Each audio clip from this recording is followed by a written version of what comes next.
And welcome back to Subculture on centralcoastradio.com. We are going to return to looking at the Melbourne International Comedy Festival because Lee and I caught up with Stephen K. Amos with his show, which was part of the Melbourne International Comedy Festival's road trip.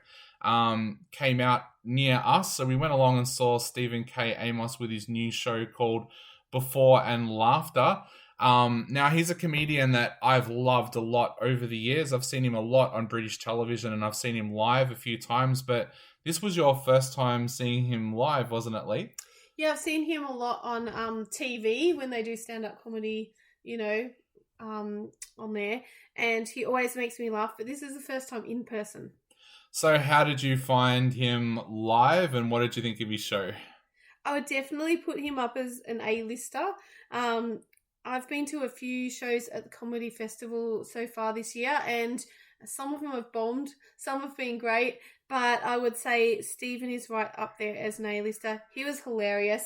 There were moments of when you can't actually stop yourself from laughing. You can feel your face contorting and you're thinking, pull yourself together.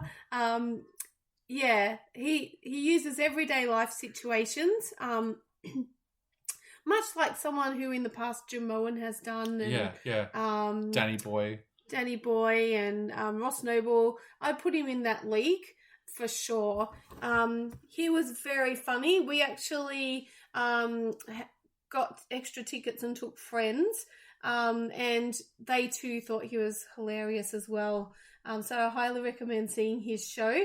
I don't want to talk too much about what his jokes are about because it kind of spoils it, but yeah. I do have to say they're everyday situations, and it could be anything from things like what your mum used to say to you back in the day or your parents used to say or how they used to act, because it's a different time now, to stuff that he'd experienced, just recently, and finds the hilarity in it. I liked that he looked at some topical things as well. Like so many comedians these days, it feels like kind of scared to touch on anything topical because they're frightened that they might get cancelled or something like that because of cancel culture. He wasn't afraid, and he kind of explained why he, in his own mind, is not afraid to do that. And I think that actually works really well. I saw a couple of comedians at this year's festival that made a comment about stuff like that where they said, look, you probably don't expect that I am going to do this kind of humor, but I'm going to do it, and here's why. And I really liked that. I thought that it shows professionalism from them. It also shows a level of maturity and also the fact that they don't want to change. Like Stephen K. Amos hasn't changed as a comedian for years, and why should he? He does touch on some topical things, but he does it in a respectful and a way that makes you laugh. So if you still want to go along and check out his show, it is doing a little bit of a tour after the festival as well. So make sure you go and check out Stephen K. Amos.